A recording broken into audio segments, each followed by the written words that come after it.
کل کی بات بتا رہا ہوں. کل ایک صاحب ملے مجھے، سرکاری ٹیچر. تو میں ان سے ایسی بات کر رہا تھا، یہ بات وہ بات. تو میں نے کہا مسلمانوں کو ضروری ہے کہ وہ فائنینشیل اعتبار سے اچھی حیثیت پیدا کریں. میں تو لگاتار اس کی دعوت دیتا ہوں کہ وہ کمائیں ہمائیں. تو کہنے لگے بھیا آپ کی بات بالکل صحیح ہے. میں نے کہا اللہ کے نبی صلی اللہ علیہ وسلم کا فرمان ہے کاد الفقر ان یکون کفرا، فقر و فاقہ انسان کو جو ہے کفر تک پہنچا دیتا. کہنے بھیا بالکل صحیح بات ہے. کہنے میں اپنا واقعہ آپ کو بتا رہا ہوں. انہوں نے بتایا، میں حیران رہ گیا.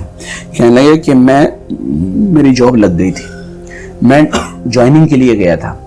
تو وہ جو ہمارے جو جوائن کروانے والا تھا اس نے کہا کہ آپ جوائن کر رہے ہیں، آپ مسلمان ہیں، ہمارے یہاں صبح وندے ماترم ہوگا، آپ وہ نہیں کہیں گے. تو یہ ٹیچر کہنے لگے، میں نے ان سے کہا کہ وہ تو سپریم کورٹ کی رولنگ ہے کہ جو آدمی کہنا چاہے کہہ لے، نہ کہنا چاہے نہ کہے، یہ تو آدمی کا اپنا اختیار. تو کہنا اور ہمارے یہاں سرسوتی وندنا ہوگی، آپ وہ بھی نہیں کریں گے. میں نے کہا کہ یہ کوئی اسکول کے جو رولز ہیں اس کے اندر تو داخل نہیں ہے، تو آپ یہ میرے اوپر کیوں وہ کر رہے ہیں.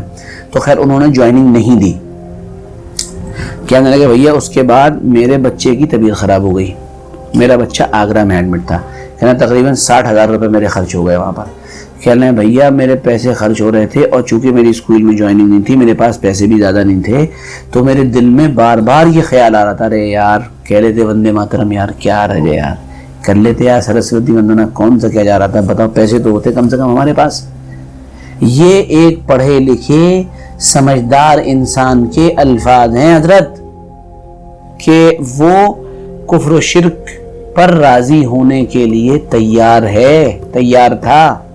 کب؟ جب اس کی جیب میں پیسہ نہیں ہے. جو میں بار بار کہتا ہوں نا، پیسے کی اہمیت اور پیسے کی فضیلت، وہ اسی لیے کہتا ہوں، اسی لیے بار بار، کہ انسان جب اس کی جیب میں پیسے کی گرمی نہیں ہوتی ہے وہ پریشان ہو جاتا ہے. بھائی صاحب دماغ کام کرنا بند کر دیتا ہے.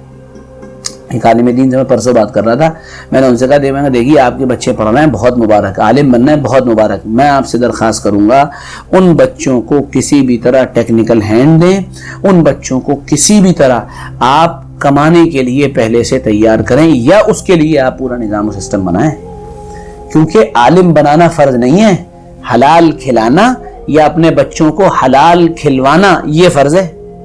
عالم بنانا ضروری نہیں ہے. کہیں نہیں لکھا کوئی کہہ کے نہیں مرا آپ سے کہ تم عالم بنانا اپنے بچوں کو، لیکن یہ ضروری ہے کہ اپنے بچے کو حلال کھلائیں اور اس کو حلال پر کھڑا کریں. یہ فرض ہے، یہ فرض ہے، فرض. اسی لیے تو اللہ کے نبی صلی اللہ علیہ وسلم نے فرمایا کہ کسب الحلال فریضۃ بعد الفریضہ. تمام فرائض کے بعد سب سے بڑا فرض جو ہے، فرض کا ہے، وہ کیا ہے؟ حلال کمانا ہے. ہاں، تو حلال کمائی کو بڑھانے کی کوشش کرنا اور اس کے لیے فیروز آباد کی زبان میں گنتاڑے لگانا، یہ کوئی بری بات نہیں ہے. آپ ہر طرف ذہن دوڑائیں، اپنا دماغ چلائیں کہ یہاں سے میری حلال آمدنی ہو سکتی ہے، یہاں سے آمدنی ہو سکتی ہے، اس طرح سے ہو سکتی ہے. حلال ہو، جائز ہو، شریعت کے حدود دائرے میں ہو، بہترین کام ہے، وقت کا بہترین استعمال ہے، صحیح استعمال ہے. آپ کریے اسے. سمجھ میں آ گئی بات؟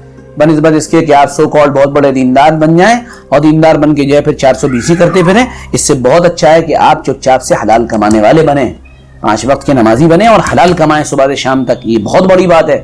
بنسبت اس کے کہ جو ہے ہم بہت بڑے یہ ہیں، ہم بہت بڑے وہ ہیں، ہم بہت بڑے افلاطون ہیں، ہم بہت بڑے علامہ ہیں، ہم بہت بڑے یہ ہیں، اور ہماری کمائی غلط ہو جائے. اللہ سے اس کی پناہ مانگنی چاہیے، یہ دعا مانگنی چاہیے، اے اللہ حرام تو حرام، مشتبہ لقمے سے بھی حفاظت فرما، مشتبہ لقمہ بھی ہمارے پیٹ میں نہ جانے پائے، اس کی پوری کوشش کرنا، یہ ہماری ذمہ داری ہے. اگر آپ نے یہ کر لیا نا، آپ کے بچوں کی اور اگلی نسل کی 75% تربیت ہو گئی، 25% کام کرنا باقی ہے. ہاں، یہ یاد رکھیے گا. اس لیے میں بار بار جو زور دیتا ہوں، پیسے کی اہمیت، پیسے کی ضرورت، پیسے کی افادیت، پیسہ کتنا فائدہ مند اور بینیفیشیل ہے ہمارے، بار بار میں اسی لیے کہتا ہوں کیونکہ جب یہ چیز ہلتی ہے تو پھر آدمی کہیں بھی جا سکتا ہے، یہ یاد رکھنا.